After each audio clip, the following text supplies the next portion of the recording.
और चिड़िया के घोंसले की कहानी। एक समय की बात है, टीनू नाम की लड़की थी जो स्कूल में दिए गए कार्यों में बड़ी रुचि रखती थी।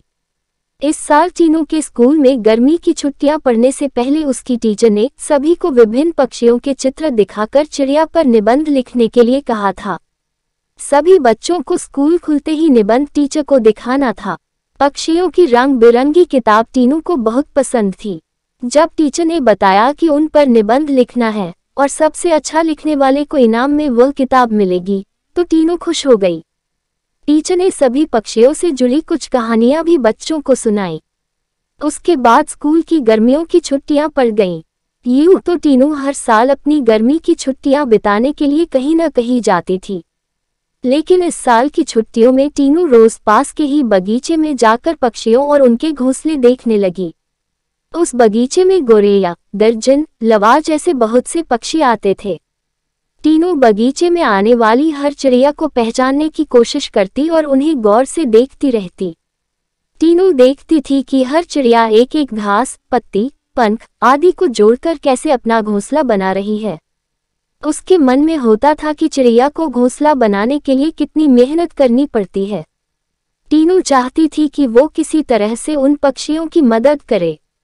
एक दिन टीनू ने देखा कि पास के बगीचे में बदमाश लड़कों ने लवा चिड़ियों का घोंसला तोड़ दिया है। टीनू को ये देखकर बहुत दुख हुआ। उसने सोचा कि क्यों न मैं इनके लिए खुद एक दो घोंसले बना दूं। शायद ये इसका इस्तेमाल कर लेंगी।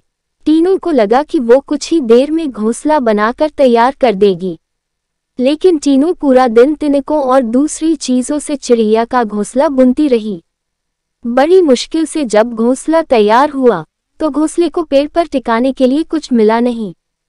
टीनू की माँ ये सब देख रही थी। तभी टीनू ने माँ को बताया, देखिए न, मैंने चिड़िया के लिए एक घोंसला बनाया है, मगर यह उतना सुंदर नहीं है जितना चिड़िया बनाती है। मैंने सोचा था आसानी से एक सुंदर घोंसला बन जाएगा, लेकिन ऐसा हुआ नहीं। ये घोंसला अंदर से काफी कठोर बन गया है। क्या आप इसे मुलायम बना देंगी? किसी तरह से टीनू की माँ ने उस घोंसले को थोड़ा ठीक किया। उसके बाद टीनू ने उस घोंसले को धागे की मदद से पेड़ पर टिका दिया। अब बगीचे में बैठकर टीनू लवा पक्षी के आने का इंतजार करने लगी। वो पक्षी बगीचे में आए तो, लेकिन टीनू द्वारा बनाया गया घोंसला उन्होंने इस्तेमाल नहीं किया। टीनू के साथ उसकी माँ भी बगीचे में आई थी।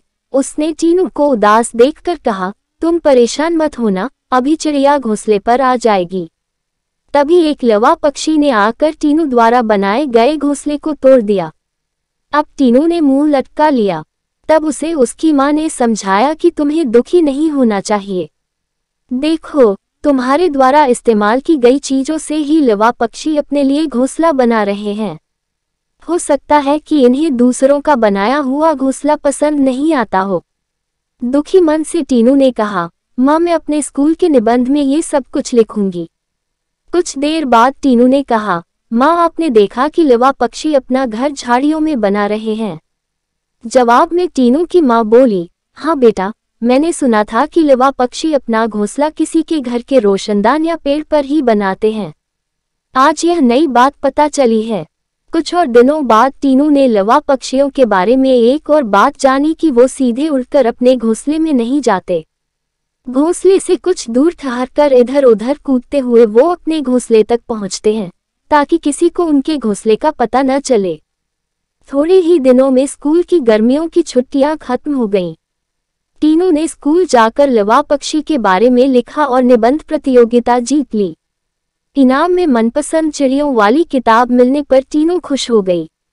प्रतियोगिता जीतने के बाद भी टीनू रोज चिड़ियों की चहचहाहट सुनने के लिए उस बगीचे में जाकर घंटों बैठती है, मानो उसकी चिड़ियों के साथ दोस्ती हो गई हो। कहानी से सीख। चिड़िया के घोंसले की कहानी से यह सीख मिलती है कि छोटी छोटी बात पर मन दुखी नहीं करना चाहिए। साथ ही आसपास की चीजों पर गौर करने से हमें काफी कुछ नया जानने को मिलता है।